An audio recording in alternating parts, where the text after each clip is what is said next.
Hi there, it's Eileen, and I hope you are all doing well. Welcome to the Hearts.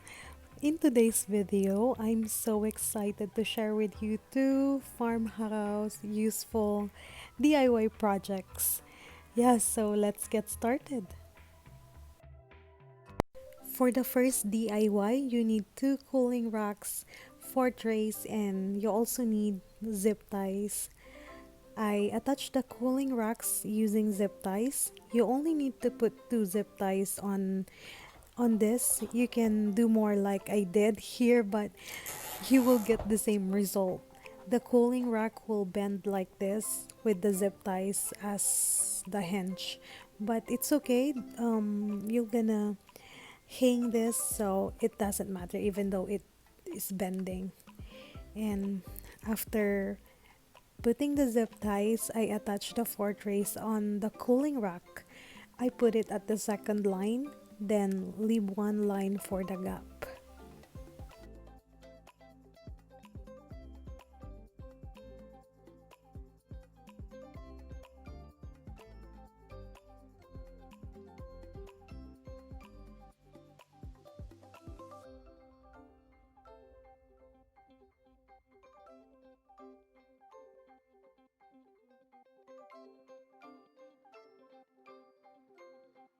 It already looks like this. You could stop right here if you do not want to paint it, but I got this spray paint at Home Depot for only 98 cents and I'm so surprised it's really good. I prefer this rather than the Walmart spray paint. They have the same price, but the quality of the spray paint from Home Depot, I really like it. It gives me a matte look. And yeah, I highly recommend it. Oops, this is not sponsored by the way. And then I just spray painted it, and then after this looks like this, and you can use it as a spice rack. But I feel like something is missing, so I went back to my craft room and I grabbed this black poster board. I cut three pieces, and I also have these stickers that I've got from Dollar Tree. I put the words eat, cook, and repeat, and I just hot glue it on the spice rack, and you are done with the DIY number one.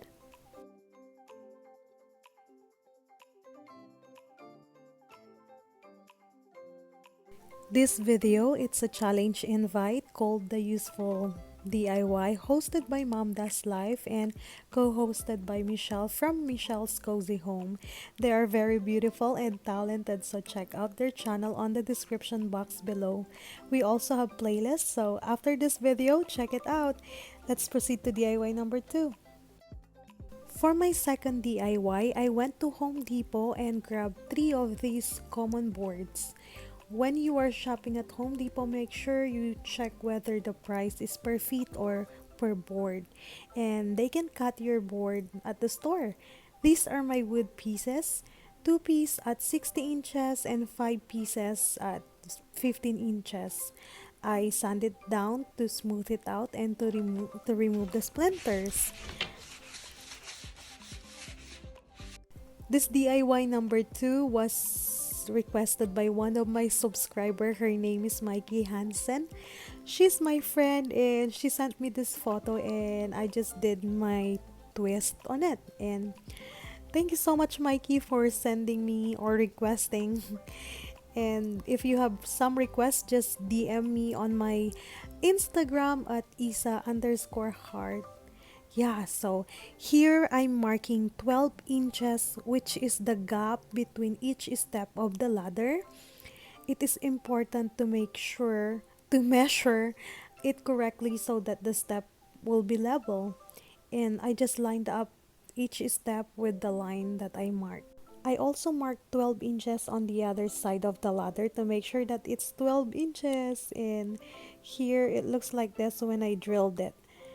Oh, my husband helped me to drill it, and he helped me to use a small drill bit to make a hole into the sides of each step, and he also used the drill bit that is little thinner than the thickness of the screw. Then he drilled screw into each of the holes.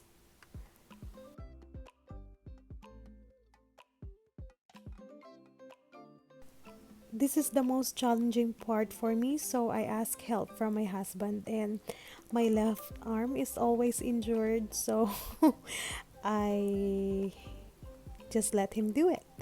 Yeah, so if you cannot do it, just ask someone, and you're just gonna do the other part of the job, and it's more easy.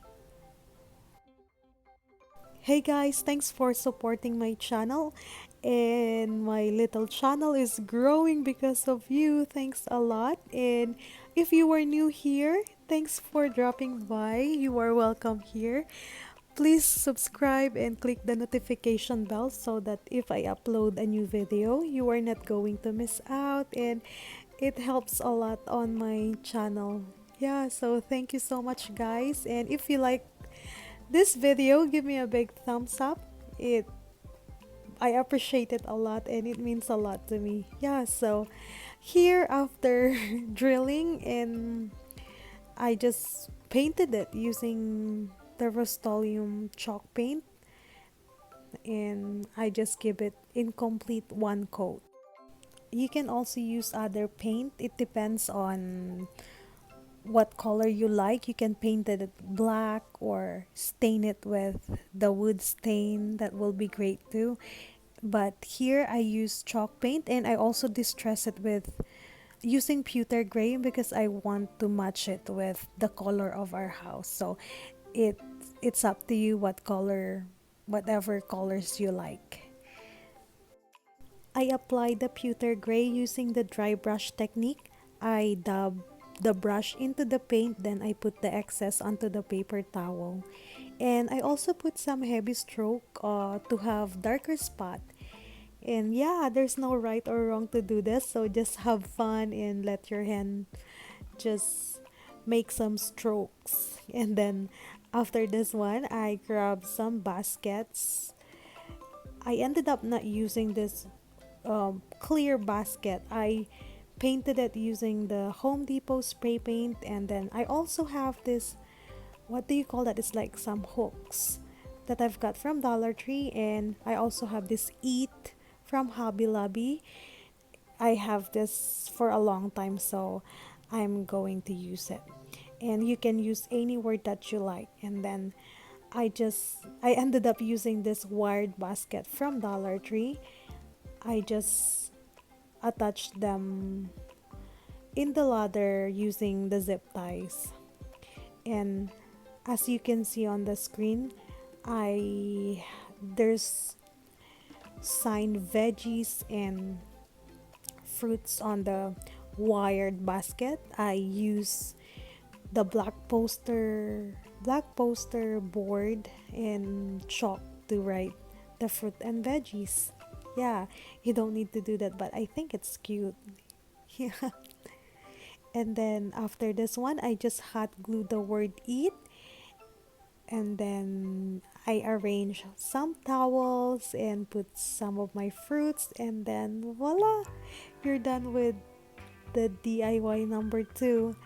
Yeah, so I hope you enjoyed the video. If you do, give me a big thumbs up, and let me know on the comment below what do you think of this project. And please visit Michelle and Mom because they have something for you, and we also have some playlist on the description box below, so check it out. Bye bye guys, see you on my next DIY. Take care and God bless.